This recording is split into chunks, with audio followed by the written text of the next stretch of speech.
Hi everyone. Thanks for joining us today. I am Lucy Zarlengo. I am the CMO in residence at Demandspring, and I have a pretty lengthy career in B2B marketing, specifically in tech, and most recently was a CMO at a few different organizations, both in HR tech as well as social good.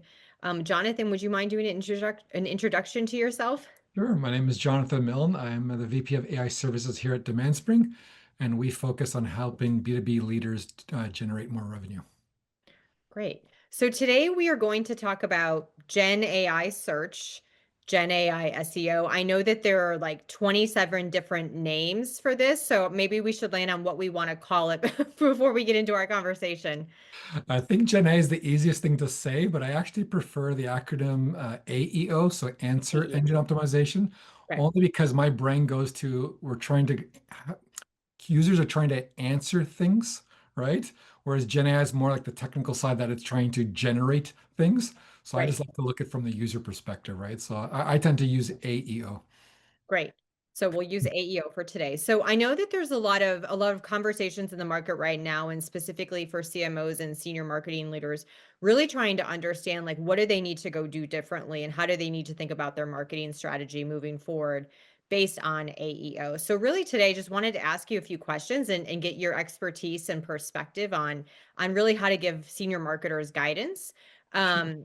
So I think first it's like, for many B2B marketers, there's a lot of hype, there's reality, there's so much content out there, especially on LinkedIn and other forums in terms of AEO. And there's a lot to really understand, like, what do we need to know as senior marketing leaders and as senior marketers? And so would love your perspective on, how quickly do we think AEO is going to reshape the way buyers actually research and think about shortlisting vendors that they may want to potentially work with?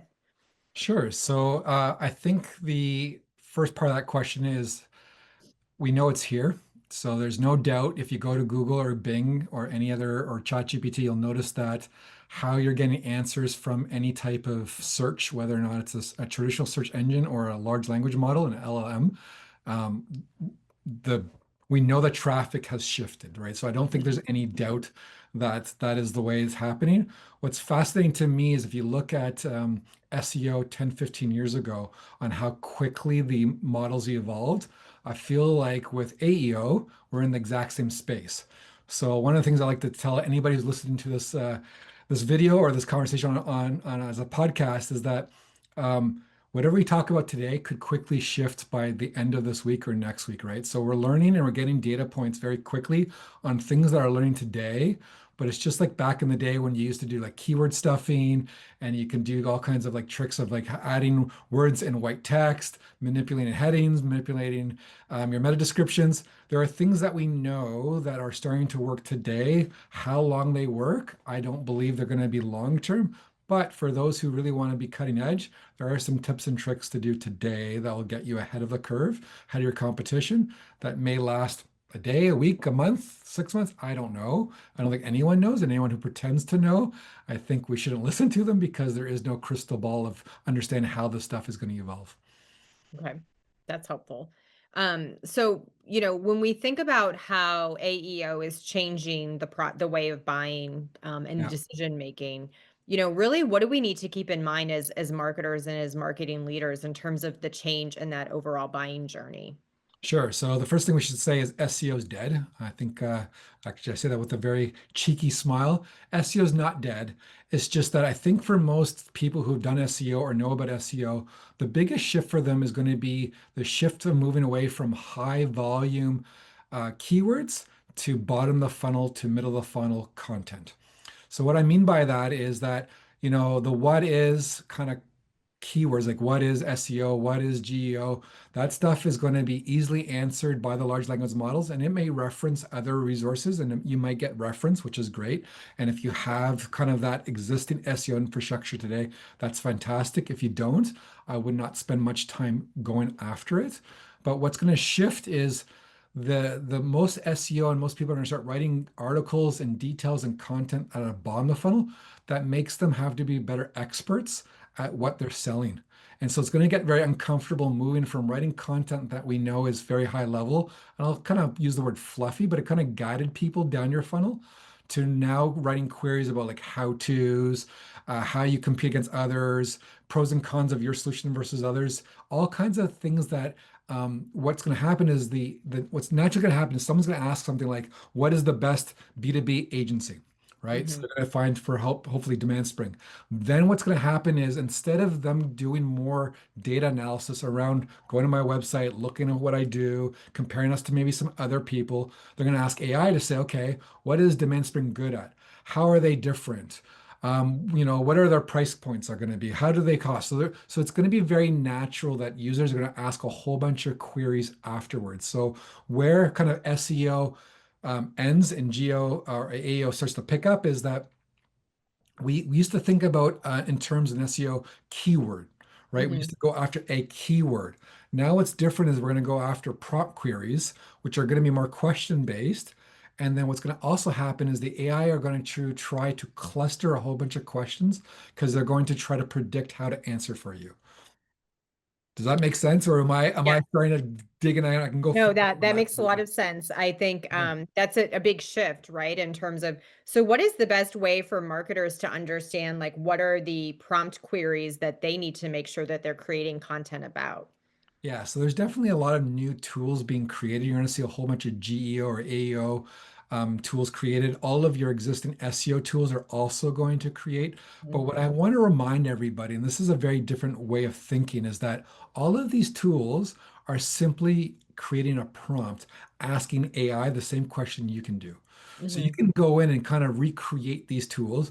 It might not be perfect, it might not be similar, but you can at least do it with your own investment of doing it, right? So you can go in and say, like, you're an expert at understanding how people naturally interact with large language models.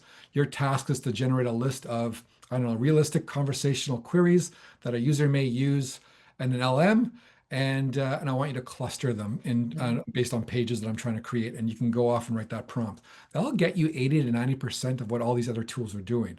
So the only difference of these tools is that if you need to track it over time, show your Right. boss performance and stuff like that, then you're going to definitely need the tool. But if you don't have the budget yet, there's a lot of things we can help customers and clients use that are without a budget to get them on the path so that when they do have a budget for this, and as you know, a lot of CMOs have kind of a 12-month budget process Yep. that we can at least start to put the data in so that when they start to track, they will actually have performance to share with their executive team or their board members and stuff like that.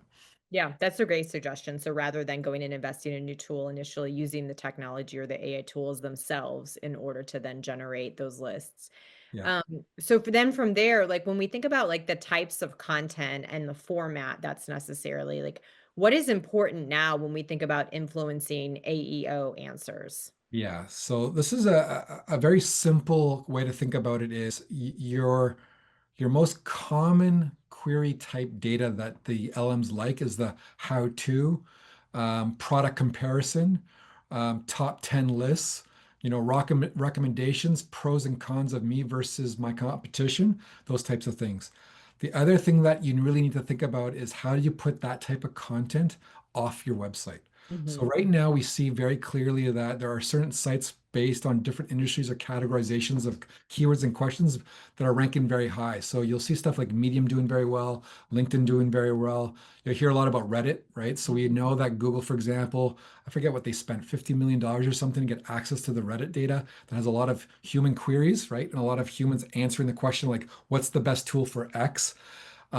Those types of places are doing very well. The other thing to think about also that AI is doing very differently is that when we say like, what is the best CRM solution? Where I would push more teams to do is what is the best CRM solution for, I don't know, pool contractors, for small SMBs, for an agency based in Canada.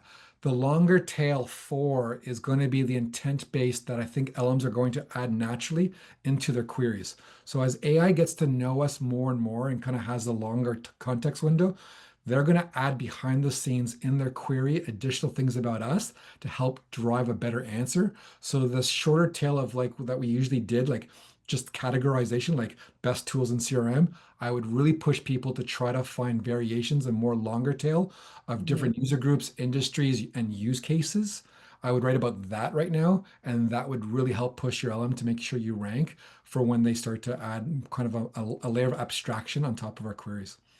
Okay, that's super helpful. So really, far more deeper from a content perspective than maybe marketers are used to in terms of generating, right? Getting into far more detail in terms of the why. And then in addition to that, thinking about how do you actually place that content externally in places like LinkedIn, Reddit. I've even seen things like analyst reports. I know you and I have talked about doing additional press releases. So how do you actually just get some external validation of that content and information then for the LLMs to then leverage as part of the answers that they provide? Yeah, so there's a little cheat code right now on press releases. For example, if you put your triggered um, prompt query in the title of your press release and Mhm. issue it, you'll see yourself rank short term for that in the space That's a fun because trick.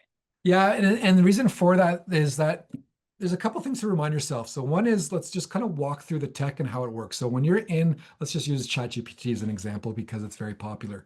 When you're in ChatGPT, you have two choices on how to use your large language model, your LM. So you either query the existing AI model in its brain, and it's going to pull from what it used and trained, and that trained data could be like 6 months old, right? So they spend a lot of money to train AI to a certain point, test it, release it. So that's 5.0.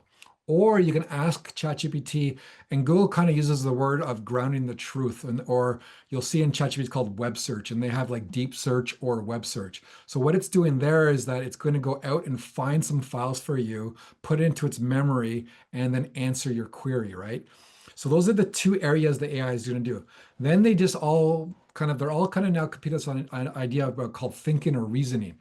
And what they're doing there is very kind of clever. So when you write a query, you'll start to see it says, I'm thinking, I'm doing these things, and it's kind of logically trying to figure out how to answer you. All those logical strings are actually them going to like external or to their brain, trying to say, okay, to answer this, what data do I need? To answer this, what data do I need? So they're going to get a whole bunch of different answers for a whole bunch of queries. So this is where people don't understand the real radical change between SEO and AEO is that SEO we always focus on one keyword. We focus on one Right. thing. With AEO, what's happening is that one user query is actually behind the scenes multiple prompts to multiple SEO search results, then being summarized and then presented to us with a big kind of summary, right?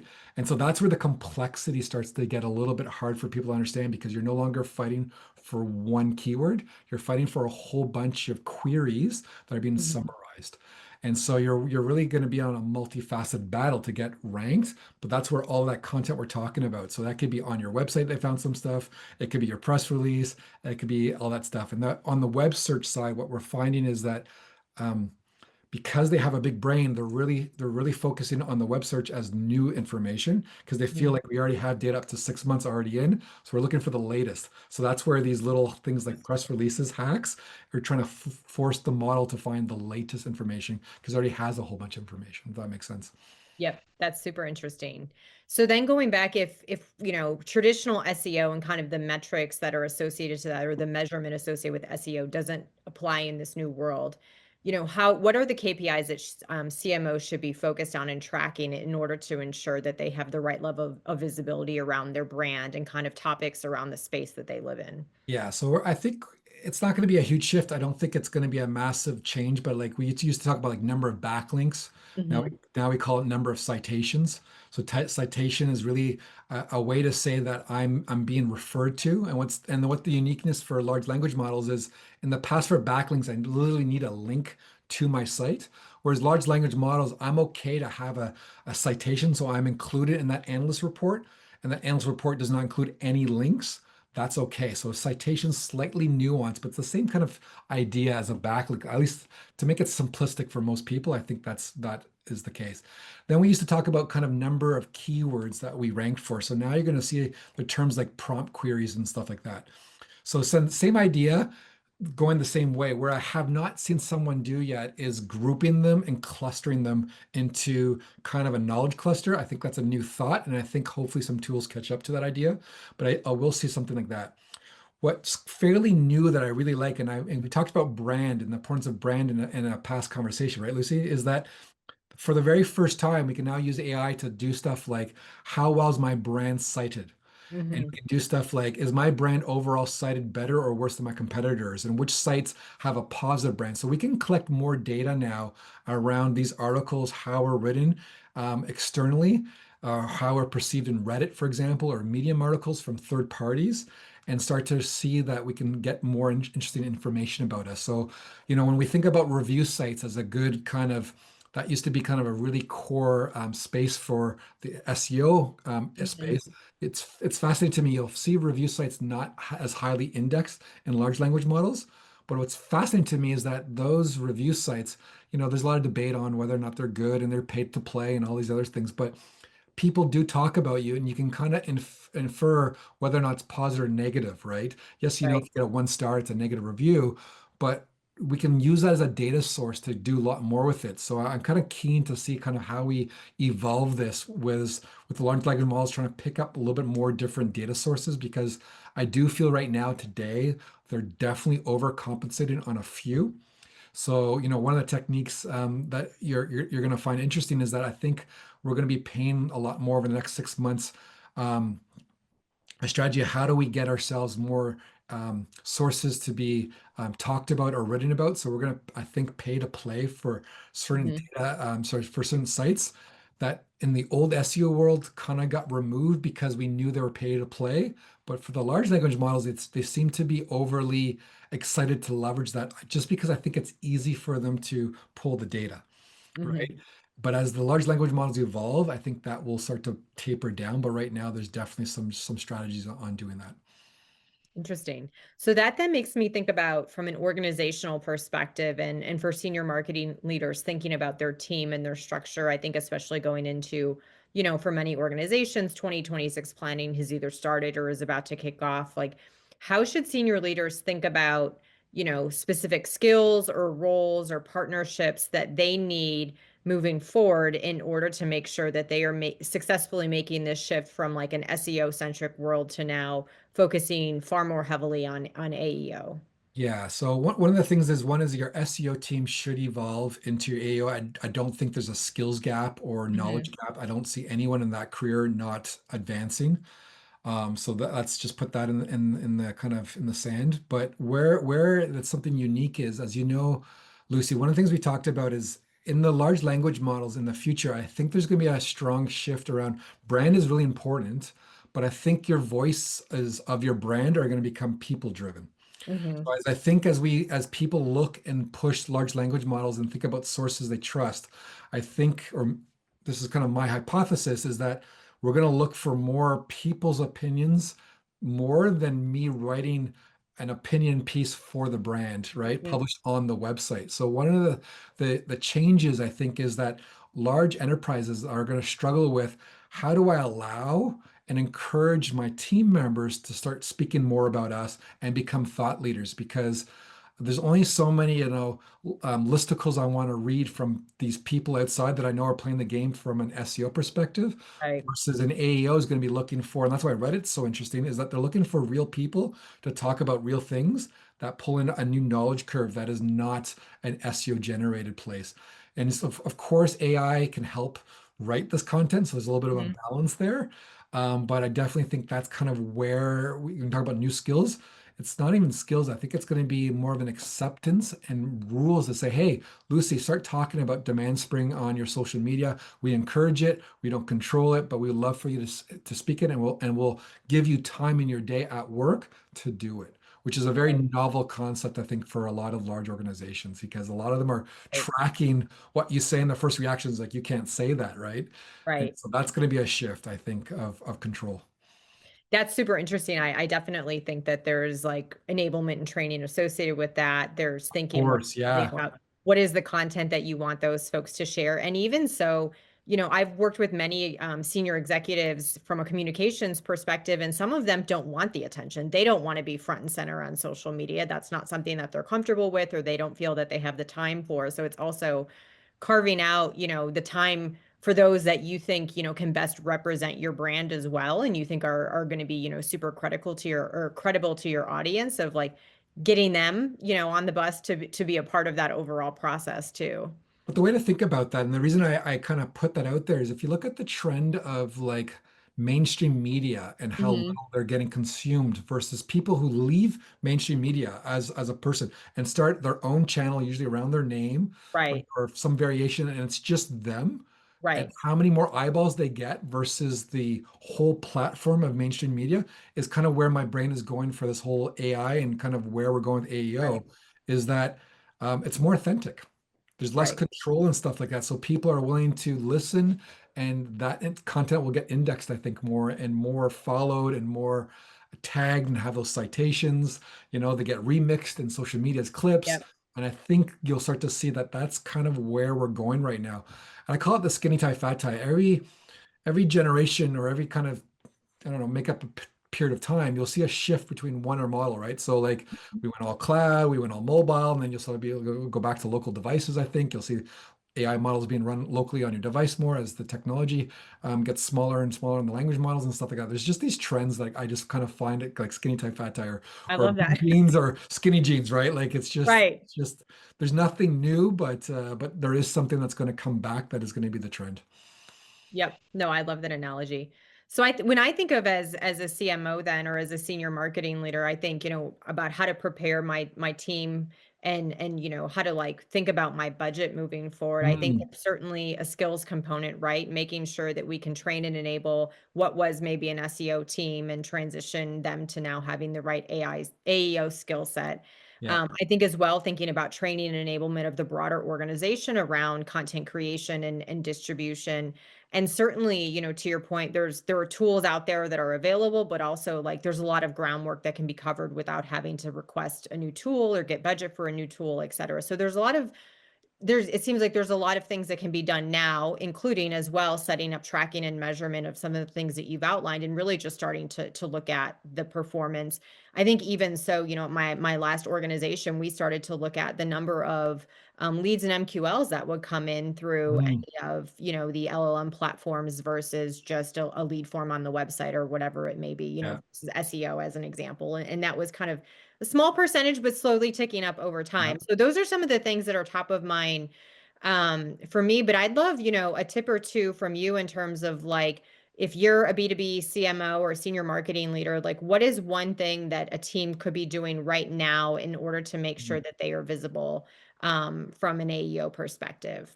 Okay, I'd love to answer that, but I'm going to unpack something you said because you always say Okay. something that triggers something, and I love it. So you Yeah. talked a little bit about budget, and you talked about things. I think one thing most CMOs have to understand when they think about budget is um, their SEO impact is going to go down, Hmm. right? So you're going to see less traffic on your website. You're going to see less click-throughs and stuff like that. What you are going to see, though, that goes up is the quality of leads that come to your website should go up. Right. Right. So in the past, you'd have a lot more unqualified leads. You'd have tools to try to track who are they.